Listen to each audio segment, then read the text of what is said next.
1 Corinthiens chapitre 3, la Bible dit à partir du verset 1, « Pour moi, frères, ce n'est pas comme à des hommes spirituels que je puis vous parler, mais comme à des hommes charnels, comme à des enfants en Christ.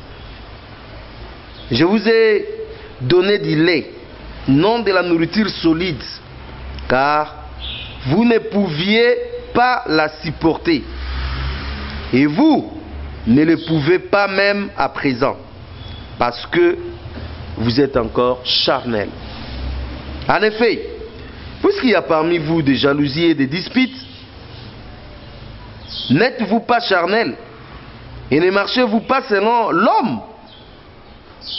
Quand un homme dit, moi je suis de Paul et l'autre moi d'Apollo, n'êtes-vous pas des hommes? Alléluia. Cet après-midi, j'aimerais faire un enseignement sur un homme adulte. Vous savez, dans la Bible, dans la parole de Dieu, on nous parle de 3 sortes d'hommes. Le premier catégorie des hommes, nous les appelons des hommes animaux. Un homme animal, c'est qui? Un homme animal, c'est un païen. Il ne connaît pas Dieu. Il fait les dictats de son cœur. Il fait ce qui lui semble bon. Si ce jour-là, il a besoin de se saouler, il prend de l'alcool, il se saoule. Si ce jour-là, il a besoin d'aller avec des femmes, il va avec des femmes. S'il veut aller dans une boîte de nuit, il va dans une boîte de nuit. L'homme animal, c'est celui que nous appelons le païen. Il n'a de compte à rendre à personne. Il fait ce qui lui semble bon dans son cœur. Il est dicté par des démons. Il est dicté par des esprits méchants. C'est un homme animal. Et un homme animal, sa fin, ça sera quoi? L'enfer. Alléluia. Parce que c'est un homme animal. Les païens sont des hommes animaux. Lorsque vous lisez ce chapitre 3 de 1 Corinthiens, Paul, il écrit aux chrétiens. Il n'écrit pas aux païens. Cette lettre s'adresse à l'église de Jésus, aux chrétiens de Corinthe. Donc, ce sont des hommes, ils avaient fait déjà une expérience avec Dieu. Mais lorsque Paul est en train de leur parler, il dit que vous êtes des hommes charnels. Ça, c'est le deuxième type d'homme. Un homme charnel. Un homme charnel, c'est qui? C'est celui qui a accepté Jésus. C'est celui qui a accepté la parole de Dieu. C'est un chrétien, mais qui continue à suivre les dictats aussi de sa chair. Par rapport à son âge dans la chrétienté, dans des choses de Dieu, on va dire que c'est un enfant. Même s'il a des cheveux blancs. Mais on lui qualifie, c'est qui? C'est un enfant. Des charnels sont assimilés aux enfants. Un homme charnel est assimilé à qui? Aux enfants. Et lorsque Paul, il parle dans 1 Corinthiens ici, il dit, parce que vous êtes des enfants, je ne pouvais pas vous donner de la nourriture solide. Un enfant ne supporte pas encore la nourriture solide. Comme vous êtes des enfants et que vous êtes encore des charnels, ce qu'il vous convainc, c'est quoi? C'est du lait. Bon, entre nous, à qui on donne du lait? Au bébé, hein? Les bébés sont aussi des enfants. Donc, voir l'état spirituel des enfants, des Corinthiens, c'était vraiment des bébés. Hein? Des bébés. Le lait symbolise le rudiment de base de la chrétienté, de la parole. Le lait. Le lait symbolise ce qui est encore simple. Il y a des choses que vous devez comprendre. Qui est Dieu? Qui est Dieu pour vous? Quel est l'état de l'homme? Pourquoi Dieu devait-il s'incarner, prendre la forme humaine, descendre sur la terre, te sauver? C'est quoi le salut? C'est quoi la délivrance? C'est quoi le pardon? Combien de fois Dieu t'a pardonné? Le sacrifice de Jésus, c'est quoi? Tous ces rudiments de base, c'est ce que nous appelons quoi? Du lait. Si vous ne comprenez pas c'est quoi le salut, comment pourrez-vous vous prétendre avoir des révélations de Dieu au moment où vous ne comprenez pas c'est quoi le salut? Si vous ne comprenez pas qui est Jésus pour vous, comment pourriez-vous avoir des révélations sur la personne de Jésus au moment où vous ne connaissez même pas qui est Jésus pour vous? Il y a la base, il y a le fondement. Et ces fondements, on les donne à qui? On les donne à tous les enfants qui viennent de se convertir, qui viennent nouvellement à Jésus. La plupart d'entre vous, si je commence à leur parler de 70e semaine de Daniel, ils ne vont rien comprendre. L'ouverture des sceaux, ça va les embêter encore. Parce qu'ils sont encore des enfants spirituels. Ils ont d'abord besoin de comprendre le base, le rythme de la chrétienté. C'est quoi la sanctification? Un enfant de Dieu doit marcher dans quoi? Dans la sanctification. La crainte de Dieu, c'est quoi? Comment pouvez-vous reconnaître que vous êtes dans la volonté de Dieu? Comment prier? Quel genre de prière vous pouvez faire à Dieu? N'intercédez pas pendant la nourriture. On rend grâce à qui? À Dieu. C'est quoi une prière d'action de grâce? C'est quoi une prière d'intercession? C'est quoi une adoration, une louange? Ce sont des petites différences comme ça qu'on fait aux enfants qui viennent de commencer. On leur fait asseoir. Bien qu'ils ont accepté Jésus, bien qu'ils sont en train de recevoir la nourriture à leur niveau, qui est bien sûr le lait, mais la chair aussi est attachée aux enfants. L'enfant est des fois rebelle. Mais parce que l'enfant ne comprend pas encore toute la volonté de Dieu, c'est tout à fait normal que de temps à autre que la chair puisse faire quoi? Puisse se manifester dans l'enfant. C'est pour cela, ce n'est pas étonnant de voir les Corinthiens en train de manifester un peu aussi de quoi? De la chair. Oh, des jalousies au milieu des... Oh, des enfants. Ils ont encore quoi? Des jalousies, des disputes. Ils ont encore des choses semblables. Ce sont des enfants. Alléluia. Qui est un enfant ce soir? Qui se sent qu'il est un enfant? Alléluia. Merci pour la sincérité de ceux qui ont levé la main. Tous ces enfants ont besoin du lait. Si vous leur donnez de la nourriture solide, vous détruisez leurs estomacs. Vous détruisez leur vie. Je me suis rendu compte que dans notre pays, à Kinshasa, les gens ont reçu la parole qui n'était pas de leur degré. La parole qui n'était pas de leur âge. Par conséquent, ils se sont détruits dans l'orgueil.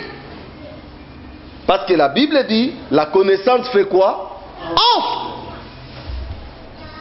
Ils n'étaient pas préparés à l'onction de Dieu, frère. L'onction, comment gérer l'onction, comment l'onction se manifeste.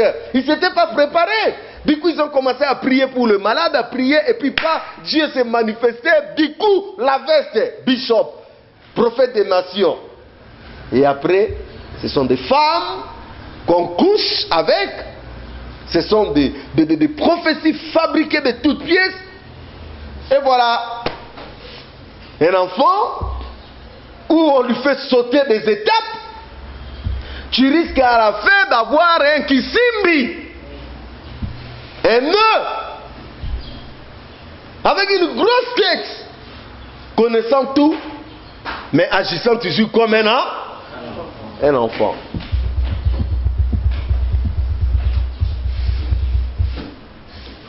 Cette étape de la vie chrétienne, qui est l'enfance, ce n'est pas notre destination. C'est vrai qu'un homme commence toujours par être enfant, après il grandit. Des chrétiens qui ne grandissent pas dans leur foi, ils ont un problème, mes amis. Alléluia. Hier ne peut pas être égal à aujourd'hui. Si hier égale aujourd'hui, il y a un problème. Je ne sais pas si quelqu'un comprend. Si hier dans ta vie égale aujourd'hui, tu as un problème. Tu n'as pas grandi. Paul dit, ce qui a été pour moi des gains hier, je le regarde aujourd'hui comme quoi? Comme une perte à cause de l'excellente connaissance de qui? De Jésus. Plus vous goûtez à l'excellente connaissance de Jésus, plus vous considérez les choses qui étaient pour vous précieuses hier comme étant de la boue. Cela veut dire tout simplement, plus vous grandissez, plus vous comprenez la priorité avec Dieu. À un enfant spirituel, je peux encore lui parler, l'impudicité c'est mauvais. Je peux encore lui parler, non, faites attention à ça. Il se bat encore pour l'impudicité, il se bat encore pour ceci, cela. Mais pour un adulte, c'est pas ça. C'est une autre dimension.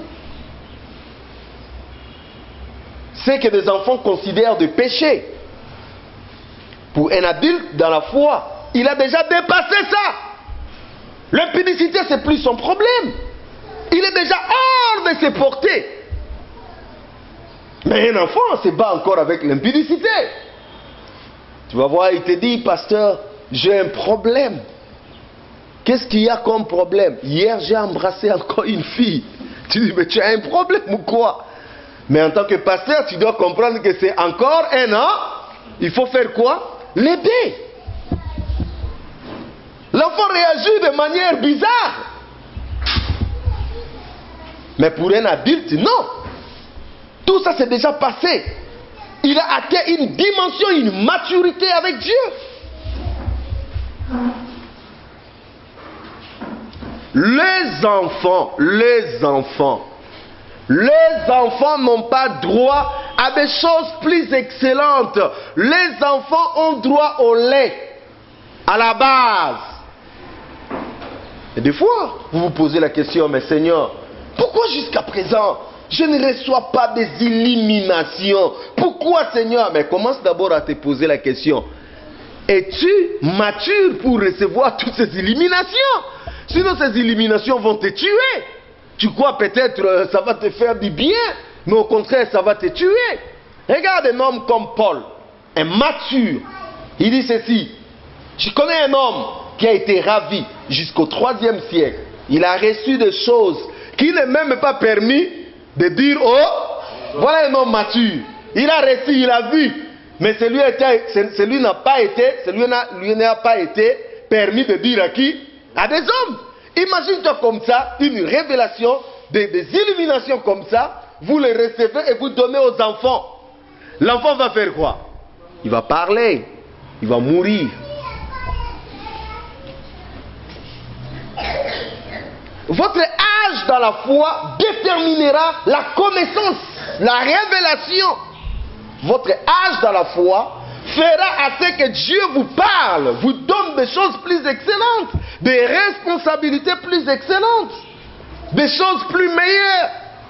Si vous voulez quitter cette étape de ramper, de commencer à prendre de l'envol comme des aigles, alors il faut assez que vous puissiez grandir dans votre foi, dans votre vie avec Dieu.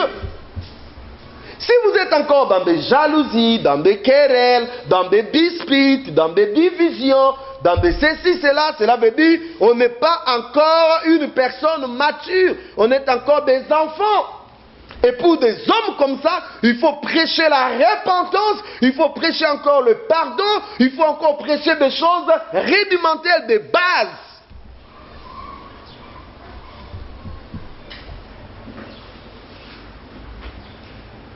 J'ai tellement beaucoup dénoncé avec vous.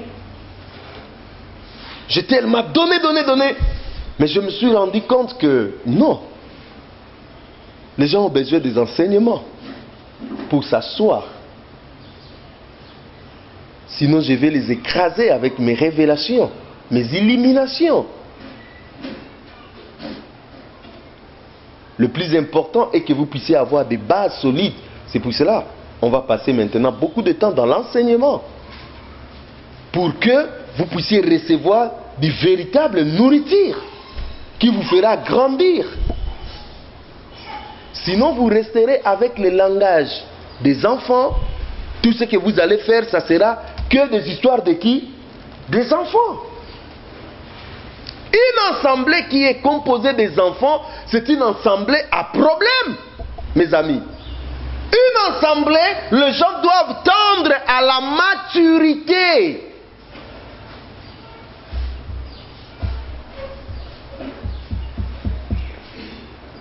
Chrétien mais charnel, moi et lui on ne se parle pas. Chrétien mais charnel, lui là il se croit qui? Chrétien mais charnel, lui là je n'en veux pas, sa tête ça me tourmente. Charnel. Oh les chrétiens charnels, un peu de la musique, ça fait rien mon ami. Chrétien charnel, alors qu'il connaît bien la volonté de Dieu. Les enfants. Et le troisième type d'homme, c'est qui? L'homme adulte. L'homme adulte, c'est l'homme spirituel. J'ai parlé de l'homme animal, un païen. J'ai parlé de l'homme charnel, qui est tout simplement un chrétien, mais enfant. Qui a encore des désirs, qui n'arrive pas à maîtriser tout. Et puis je parlais de l'homme spirituel. L'homme qui a atteint la maturité. L'homme spirituel, au contraire, juge les... On a dit l'enfant juge le tout? Non, parce que l'enfant fera des erreurs d'appréciation. Elle n'a pas toute la connaissance avec. C'est l'homme spirituel, c'est-à-dire l'homme mature. L'homme adulte. Et cet homme adulte là, ce n'est pas par rapport à l'âge. C'est par rapport à sa marche avec Dieu. Vous pouvez avoir 19 ans, mais être considéré comme un homme adulte. Comme quelqu'un peut avoir aussi 40 ans, 50 ans, 60 ans, être aussi bébé spirituel. Ça vous choque?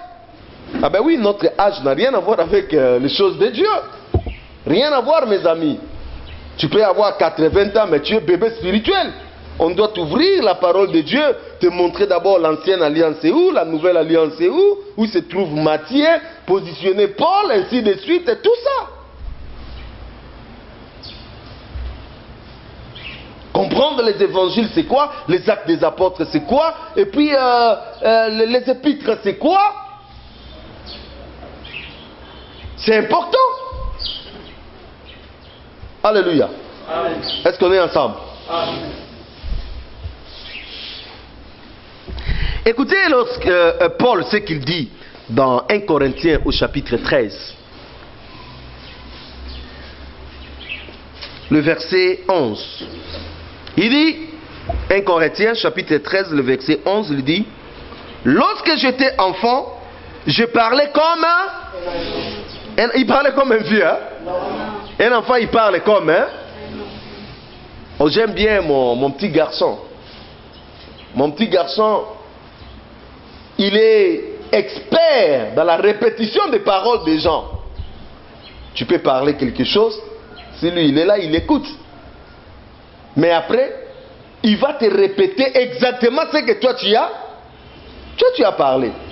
Mais quand vous suivez le langage, vous comprenez tout de suite, c'est un enfant qui est en train de parler. Sa façon de parler, c'est vraiment l'enfance. Ah ben oui. Même ici, il parle de choses adultes, mais il ne peut pas se dérober de parler comme un enfant. Alors Paul dit, lorsque j'étais enfant, je parlais comme un enfant. Je pensais comme il pensait comme un enfant. Même ses pensées, c'était les pensées de qui? D'un enfant. C'est pour cela, bien aimé dans le Seigneur, tu peux regarder quelqu'un, il te dit, frère, je pense ceci, cela, directement tu comprends que non, c'est un enfant. Il peut vous faire sortir un bel raisonnement, plein de philosophie, rempli de droit, rempli de la médecine. Tu vois les principes médicinaux, dit ceci, tout, mais quand tu regardes comme ça, tu dis, ça ce sont des pensées de...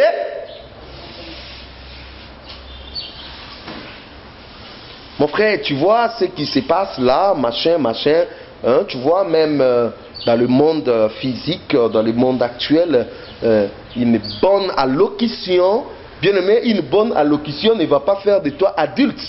Si tu es enfant spirituel, tu resteras toujours enfant spirituel. Ça n'a rien à voir avec le français, l'anglais, ça n'a rien à voir avec l'éloquence. C'est ce qui est en toi, inside, à l'intérieur de toi. Quand quelqu'un qui a le discernement des esprits, une oreille exercée, il écoute, il comprend vite que c'est un enfant. Il pensait comme un enfant. Oh, bien-aimé, vous qui êtes un jour habilité à diriger les gens, faites attention avec des pensées des gens. Un jour, il y avait l'adoration ici, on adorait Dieu. À la fin, une sœur est venue me voir, elle me dit, pasteur, l'adoration a été bonne, mais ça nous manque de choses, il faut mettre les synthés là-bas. Hein? Faire sortir quelques personnes qui ont le don de chanter, là, on fait une petite... voilà. Qui t'a dit que pour que Dieu se manifeste, il faut seulement qu'il y ait les synthés? Qui t'a trompé? C'est faux. Dieu se manifeste par sa présence. Là où il y a la présence de Dieu, il y a la gloire de Dieu. Synthé ou pas synthé, Dieu se manifeste. Donc, une personne qui raisonne comme ça, il est encore quoi? Il est encore un enfant. Il n'a pas compris comment est-ce que Dieu peut se manifester. C'est pour cela que vous voyez dans plusieurs assemblées aujourd'hui, ça chauffe, mes amis. Pourquoi? On croit que c'est ça ce qui attire la gloire de Dieu. Oh, on pense comme des enfants. Il dit encore, j'ai raisonné comme un enfant. Et puis il dit, lorsque je suis devenu homme, lorsqu'il est devenu, cela veut dire il est devenu adulte. Lorsqu'il est devenu adulte, j'ai fait disparaître ce qui était de l'enfance, de l'enfant. Voilà les problèmes, bien-aimés. Lorsque quelqu'un devient adulte, les choses d'enfant font quoi? Disparaissent. Mon enfant, il enlève tous ses habits, il vient chez sa mère, il dit, j'aimerais aller me laver. Mais ce n'est pas le moment. Attendez, non, ce n'est pas son problème. Il a déjà enlevé tous ses habits.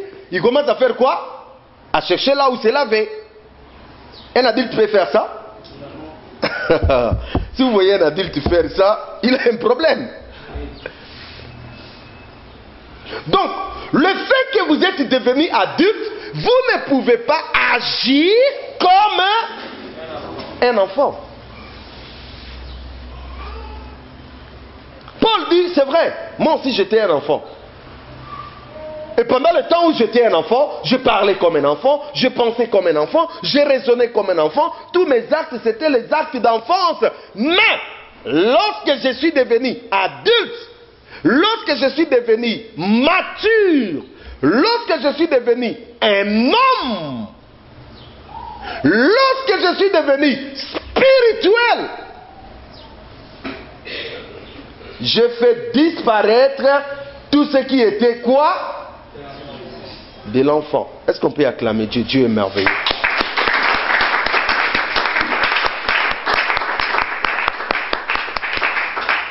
Alléluia. Maintenant la question que je vous pose. Êtes-vous adulte ou bien enfant? Peut-être aussi, moi qui vous prêche, je peux être aussi enfant. Dans certaines d'autres choses, je ne sais pas. Mais ma prière chaque jour est que je devienne mature, adulte, un homme fait. Parce que l'idéal est que tout un chacun de nous, nous puissions arriver à devenir des hommes adultes.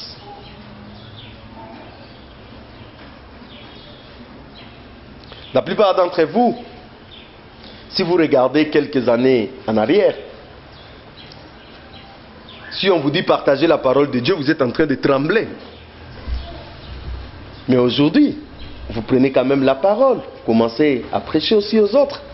Cela veut dire qu'il y a eu une évolution à vous. Et cette évolution sera encore plus meilleure lorsque la parole que vous prêchez s'accorde à votre façon de vivre. Et je dirais encore, cette évolution sera encore excellente lorsque vous vous retrouvez complètement dans la volonté de Dieu.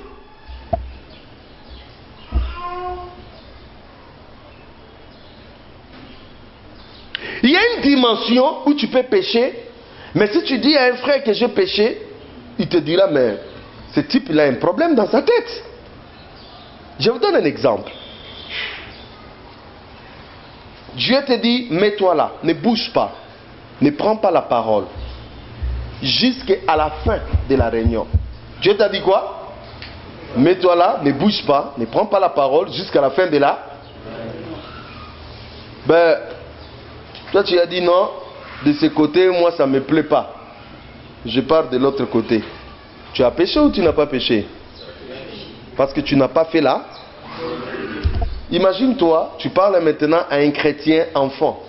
Tu dis, j'ai péché. Je demande Dieu pardon. La première des choses, il ouvre grandement ses oreilles, il entend ce que tu dis, que j'ai commis l'adultère, j'ai commis l'impudicité ou j'ai commis le vol. Ah, il dit, certainement le pasteur, le frère, il a fait quelque chose d'horrible. Je dis, je vais connaître aussi ce que le frère fait. Et puis tu lui dis, non, Dieu m'avait dit de me mettre là. Et moi j'ai changé de place. J'ai péché contre Dieu, je demande pardon au Seigneur. Il dit, mais c'est quoi le péché? Ça s'appelle quoi ce péché-là? Ce n'est pas à sa dimension, ce n'est pas à sa portée.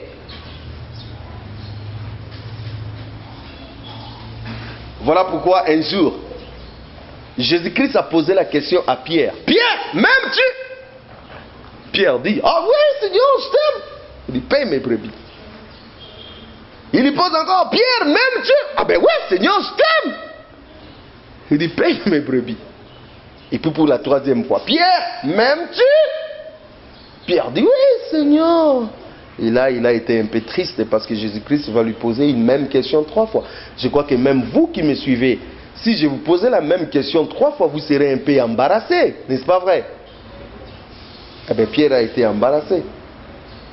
Et après, Jésus va saisir l'occasion, il dit, Pierre, tu sais, quand tu étais encore qui? Enfant, tu faisais quoi? Non, quand tu étais enfant, tu t'habillais? Tu allais où tu? Voilà l'enfance. L'enfance, c'est l'indépendance. L'enfance, c'est encore sa volonté. Tu t'habillais toi-même.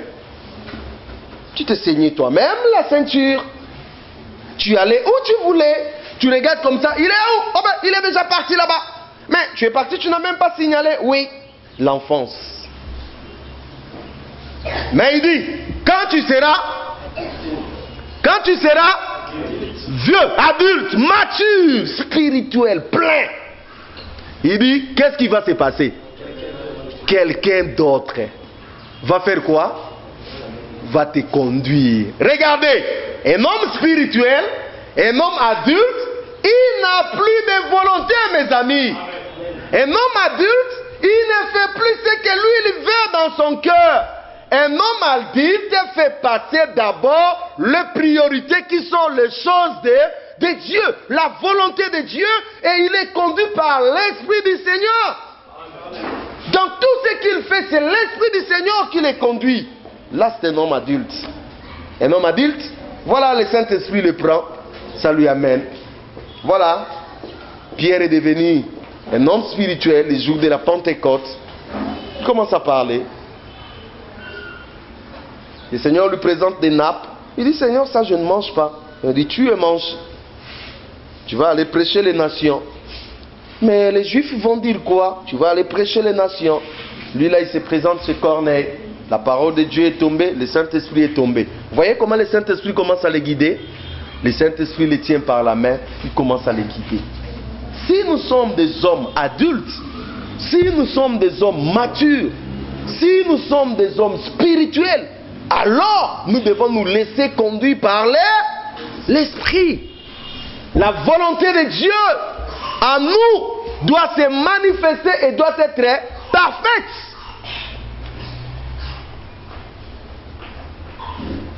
Ça va, Nono?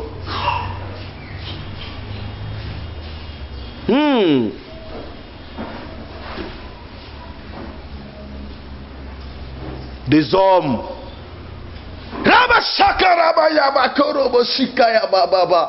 Quand quelqu'un commence à faire ça, il croit qu'il est déjà arrivé. Oh, surtout quand l'onction commence à se manifester dans quelqu'un, la personne devient incontrôlable. Incontrôlable même par le Saint-Esprit qui lui donne l'onction. Le Saint-Esprit lui dit, arrête-toi, parle pas ici. Non, Ramachakarababa, je vois Dieu ici. Oh, on commence à parler. Mais mon ami, arrête un peu. On devient rebelle même à l'Esprit qui lui donne l'onction. Tout simplement parce qu'on est enfant.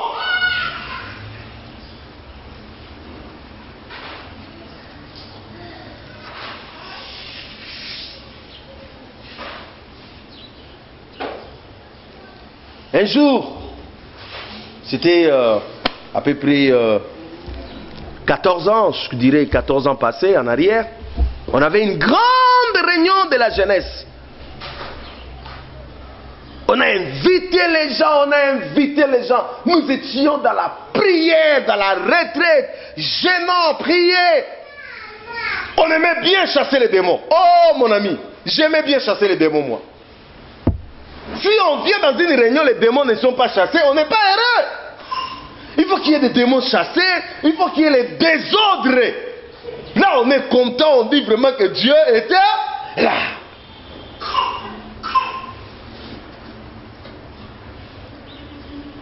Nous sommes allés dans cette réunion, après plusieurs jours de jeûne, de prières, de feu. On se regardait, on disait, aujourd'hui, oh, il va pleuvoir. Il y aura la pluie aujourd'hui.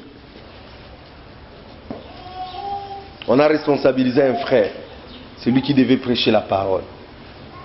Ah, frère, l'homme charnel, des enfants, ils ont des pensées de quoi? Des enfants. Oh, pour nous c'était, le frère va prêcher la parole. Après, il va faire un appel. Après, ça va chauffer. Les enfants, ils raisonnent comme ça. Les enfants ne se rendent pas compte que Dieu peut agir à n'importe quel moment. Même au milieu d'un enseignement, Dieu peut agir. Même sans enseignement, quelqu'un peut donner sa vie à Jésus. Je vous dis la vérité. Il dit seulement, il regarde comment vous adorez, comment ça se passe. N'oubliez pas que c'est le Saint-Esprit qui convainc du péché. Le Saint-Esprit peut le saisir. Ouais, gars, je vais accepter Jésus. Mais on n'a pas encore prêché. Il dit non. Je vous ai seulement regardé la joie que je vis là. Non, non, non, j'accepte Jésus. Est-ce qu'on peut m'acclamer Dieu? Dieu est merveilleux.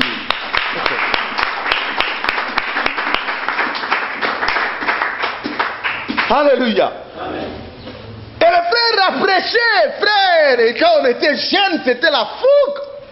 Il prêchait, ça sautait. Il y avait plusieurs invités, ça chauffait, ça chauffait, ça chauffait. Au bout de 50 minutes, sa prédication était terminée. Il a lancé l'appel. Qui veut recevoir Jésus? Il a toutes les équipes. Les protocoles sont déjà mis sur pied. Les intercesseurs se préparent déjà à recevoir des gens que nous allons chasser des démons. Toutes les équipes mobilisées. Demande-moi combien de personnes se sont avancées pour aller accepter Jésus. Une seule. Une seule personne. Il a insisté. Frère, l'occasion t'est donnée aujourd'hui. Abandonne ton péché. Viens recevoir Jésus. Personne ne venait. Il a insisté encore. Il était fatigué. Il y avait seulement une personne. Et les protocoles, et les intercesseurs, et tout le monde a commencé à pleurer. Ah Seigneur, tu nous avais dit aujourd'hui, il y aura la pluie. Où est la pluie? On va chasser quel démon aujourd'hui? Ah, on était tous découragés. J'ai vu les gens qui sont allés s'asseoir. Et même d'autres ont commencé déjà à se poser la question si ces frères ne vivaient pas dans l'impudicité. Si ces frères nous a fait rater notre jour de gloire. Hein?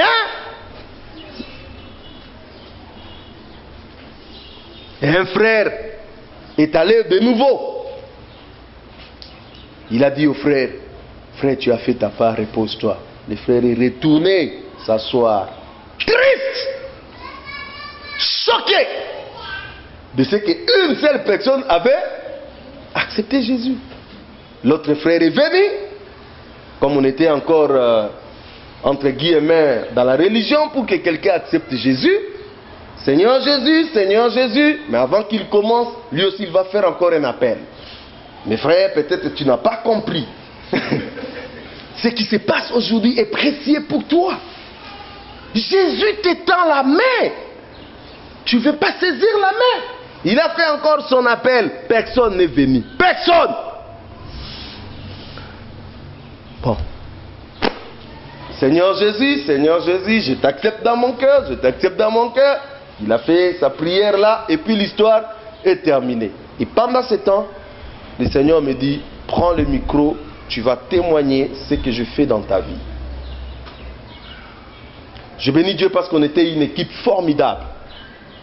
On s'est relayé. Il n'y avait pas la dispute. On s'est relayé dans des choses de Dieu. C'était une complicité incroyable.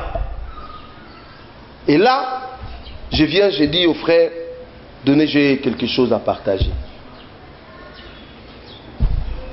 Je commence à décrire aux amis qui j'étais. Là où le Seigneur m'avait pris. Qu'est-ce que le Seigneur a fait avec moi? Quand le Seigneur m'a rencontré, qu'est-ce que je faisais? J'ai décrit un peu ma vie, mes échecs que j'ai vécu dans l'école. Comment est-ce que Dieu a tourné ma page? Je parlais. Après 20 minutes, à peu près, j'ai dit, frère, qui veut à ce que sa vie change aujourd'hui? Qui croit que ce que Dieu a fait dans ma vie, il peut faire avec lui? Et qui croit qu'aujourd'hui, il peut donner sa vie à Jésus? Approchez-vous devant. Vous savez combien sont venus? Plus de 60. Plus de 60. Frères, toutes les équipes se sont mises debout. Intercession à place, protocole à place. Tous les guerriers se sont présentés parce que c'est ça ce que nous on aimait. Alors, la musique, allez. Yes, ça chauffe, hein? Au nom de Jésus, ramassez là-bas,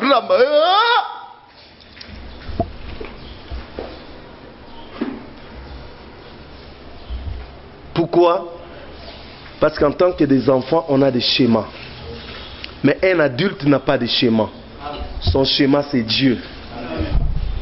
Mais nous, comme on était des enfants, on avait limité Dieu. Que Dieu ne pouvait toucher quelqu'un que pendant la prédication. C'est pour cela lorsque ce frère est une seule personne, est-ce que le frère avait mal prêché? Non.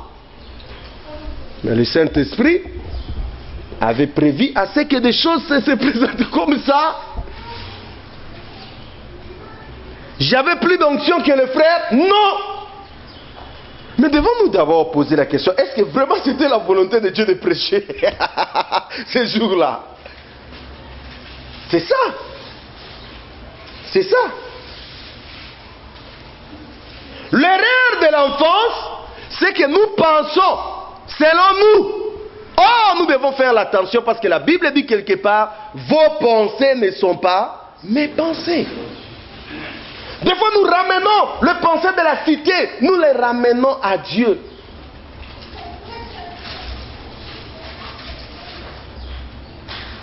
Alors que ça n'a rien à voir avec Dieu. Rien à voir avec Dieu, mes amis.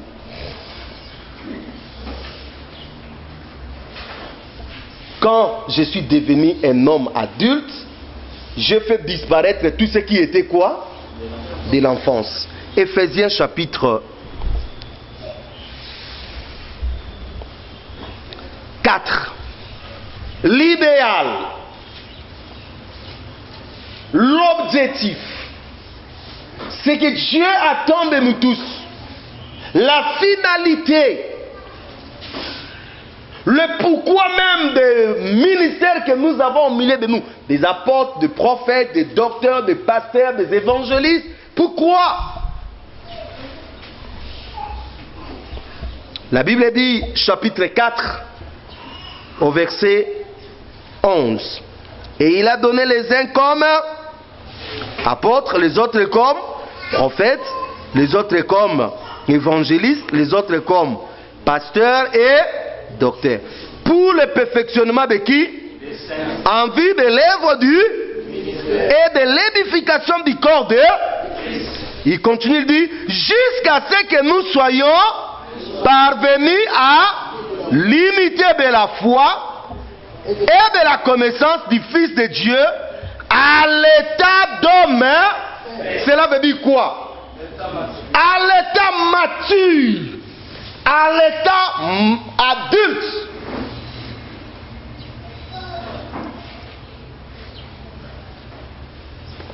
Eh bien, mes amis, en tant que pasteur, en tant que prophète, en tant qu'apôtre, si je prêche, au bout d'un certain temps, je n'ai pas amené les gens à la maturité, je n'ai pas atteint mon objectif. Je ne sais pas si vous comprenez. Je n'ai pas atteint mon objectif.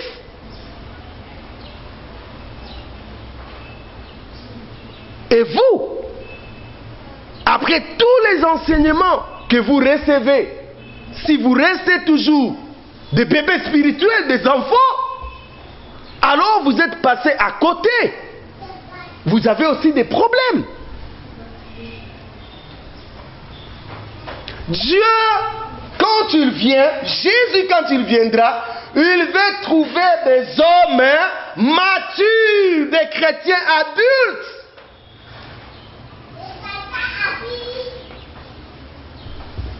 Ah, c'est ce que je disais, tu vois, il a parlé à sa manière, mais vous sentez que c'est un enfant. Alléluia. Quelqu'un me posera la question, il dira, mais frère Blaise, quand Jésus-Christ va venir, il n'y aura pas de chrétiens enfants, ils ne vont pas partir, ils ne vont pas partir. Si, c'est une chaîne. Au moment où je vous parle, il y a des gens qui ont accepté Jésus-Christ aujourd'hui. Si Jésus-Christ vient, ils vont partir. Mais si Jésus-Christ ne vient pas, il faut que ces gens progressent, qu'ils quittent l'étape de l'enfance et qu'ils arrivent à l'étape adulte. Qui a déjà fait une année dans le Seigneur ici? Une année. 2 ans, 2 ans. 3 ans dans le Seigneur. 3 ans. Moins d'une année. Oh, moins d'une année. Mais tu grandis vite, hein? Pas dans ta chair, ton esprit.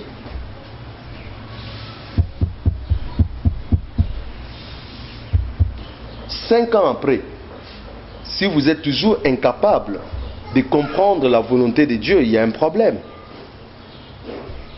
Pour former un disciple, il faut au moins combien? 3 années. Pour former un bon disciple, il faut au moins 3 ans.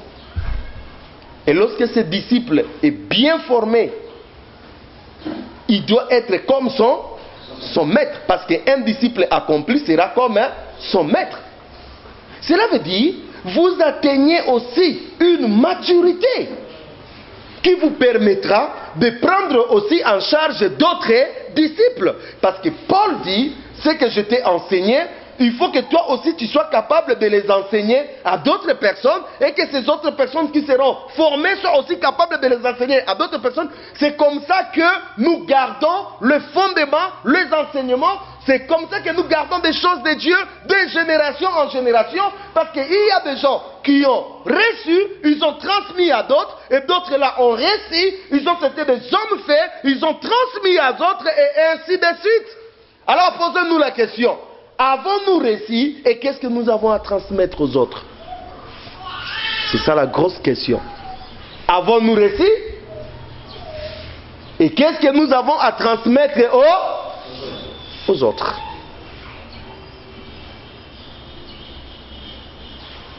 Cependant, l'idéal est que nous puissions arriver à la maturité.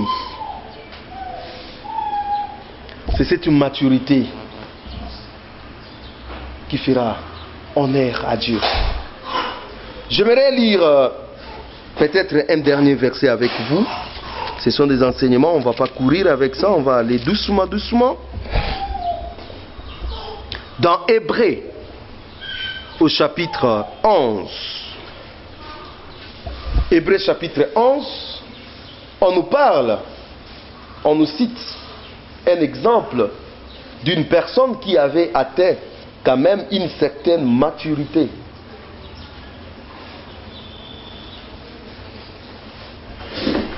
La Bible dit, au verset 24, est-ce qu'on peut lire ça tous ensemble? Hébreux chapitre 11, le verset 24 jusqu'au verset 27. Lisons tous ensemble. 1, 2, 3. C'est par la foi que Moïse, devenu grand, refusa d'être appelé fils de la fille de Pharaon. Il préféra être maltraité avec le peuple de Dieu plutôt que d'avoir pour un temps la jouissance du péché. Il regarda l'opprobre de Christ comme une richesse plus grande que les trésors de l'Égypte, car il avait les yeux fixés sur la rémunération. C'est par la foi qu'il quitta l'Égypte sans être effrayé de la colère du roi, car il se montra ferme comme voyant celui qui est invisible. Alléluia. Est-ce qu'on peut vraiment acclamer la parole de Dieu? Dieu est merveilleux.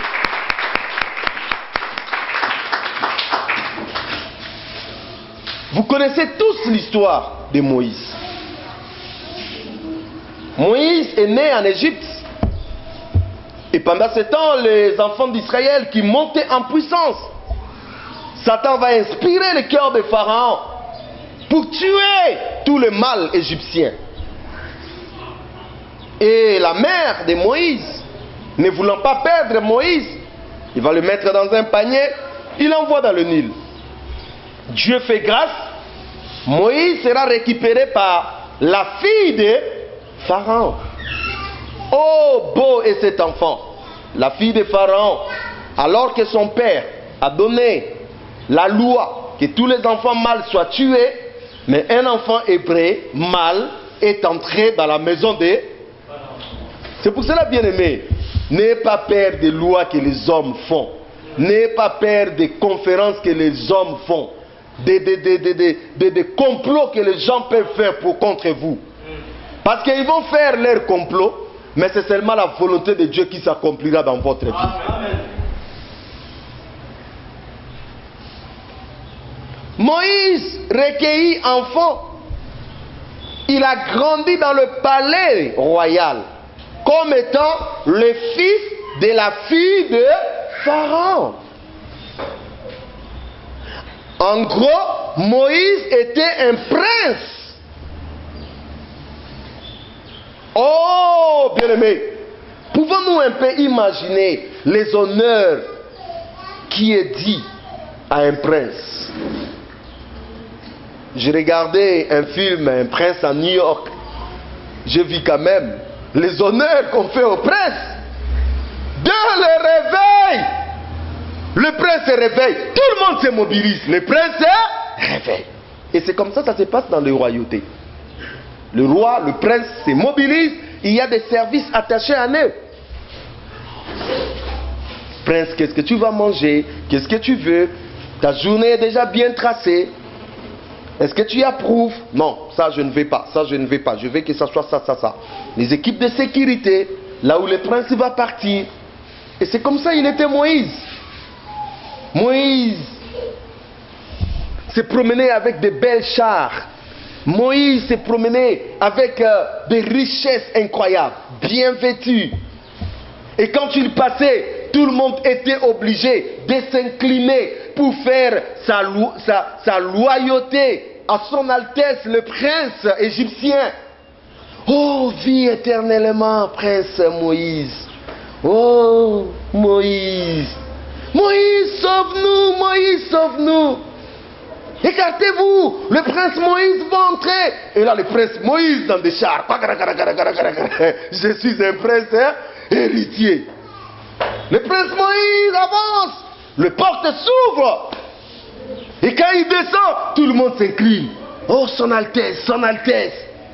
Et dans le palais royal, il avance vers.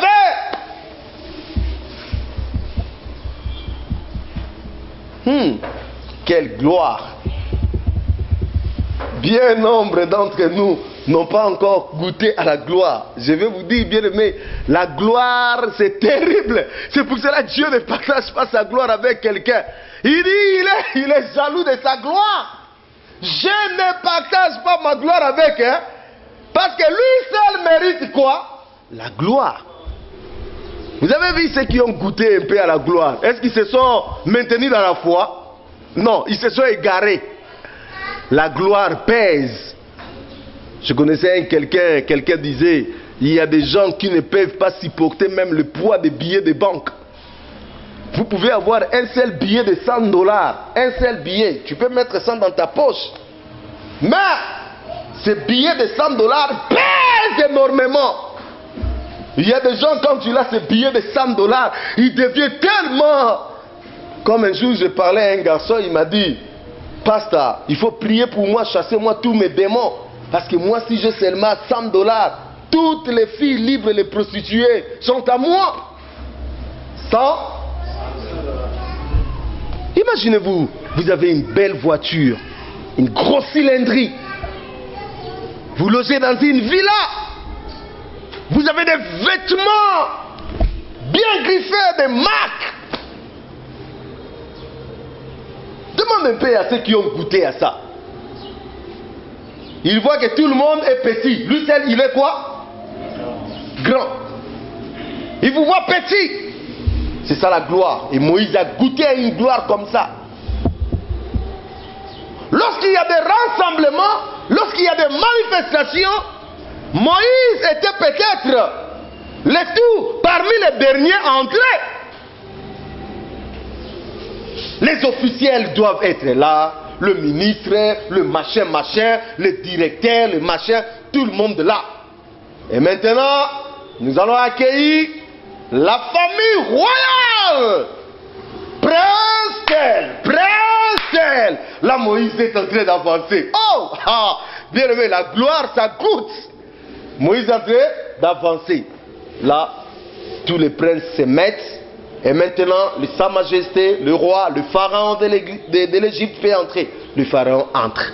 voyez, Moïse, c'était parmi les derniers qui entraient dans des manifestations. Il avait la gloire, il avait la richesse, il avait tout. Mais la Bible dit, Moïse a accepté tout ça parce qu'il était encore enfant. Il était encore quoi? Enfant. Les jours où Moïse a compris, non, je ne peux plus raisonner comme l'enfance. Qui suis-je exactement? Je suis un Hébreu. Et pourquoi je suis ici en Égypte? Je suis en esclavage. Qu'est-ce que Dieu peut faire pour nous? Dieu peut libérer ses peuples. Il est capable. Nous devons nous battre pour la liberté. Comment est-ce que moi je peux rester dans le palais royal alors que mes frères à moi sont dans la souffrance, dans l'esclavage? Non, ça ne peut pas se faire. Quand il est devenu grand, son raisonnement a fait quoi? A changé. Sa pensée a fait quoi? A changé. Tout ce qui était à lui a fait quoi? A changé. Et regarde, Moïse est cité parmi les héros de la foi. Et qu'est-ce qu'on dit de Moïse? On dit ceci, c'est par la foi que Moïse, devenu grand, adulte, mature, refusa d'être appelé le fils de la fille de Pharaon. Il a refusé les honneurs, il a refusé tout ça. Il dit, allez, à partir d'aujourd'hui, bye bye, je n'en veux plus. Pose-moi la question. Qu'est-ce qu'il a aimé à la place de l'honneur? La Bible dit, il a aimé quoi? Le propre de Christ.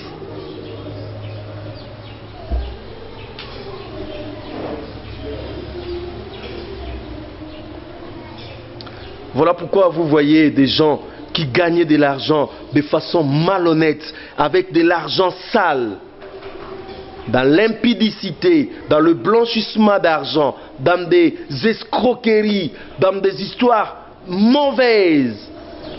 Mais quand ils acceptent Jésus, ils abandonnent tout ça. Mais on dit, mais regarde celui-là, c'est pas lui qui s'est promené avec des jeeps, il changeait de jeep à tout moment, mais maintenant il marche à pied. Mais vous allez voir cet homme-là qui marche à pied, il est devenu plus heureux que quand il marchait avec des jeeps. Qu'est-ce qui s'est passé dans son cœur? Il a regardé ses richesses comme étant l'opprobre. Parce qu'il trouve que ces richesses vont l'amener où? En enfer. Il marche à pied, mais il pense à sa maison que Jésus est allé préparer pour lui au ciel. Oh, Jésus a dit, je m'en vais vous préparer une place au ciel. Et quand je finirai, je reviendrai vous prendre. Cet homme qui marche à pied, qu'on est en train de se moquer de lui, il pense le jour de sa mort, comment les anges viendront lui chercher. Oh, on va le placer dans un char en or. On va le promener. Il va vêtir des habits royaux. Oh, il est heureux. Heureux. En fait, en gros, un homme adulte, il raisonne comme Dieu. Un homme adulte, il raisonne pour Dieu. Un homme adulte, tout ce qu'il fait, ce n'est plus pour lui, ça devient pour l'intérêt de qui? De Dieu.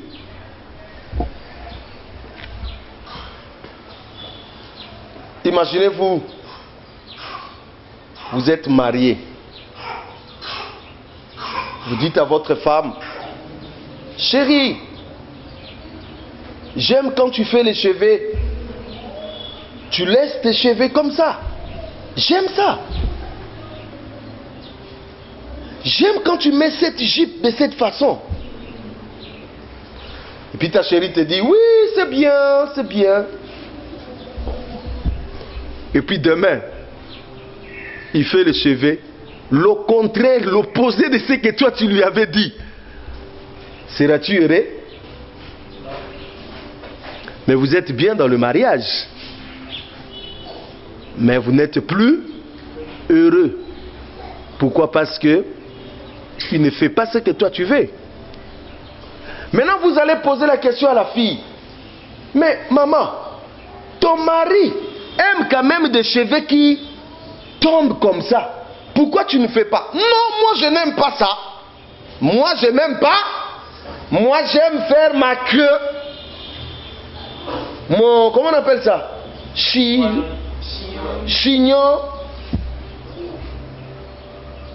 Alors, la question qu'on va poser, on dit, maman, tu es là pour faire la joie de ton mari ou pour faire ta propre joie?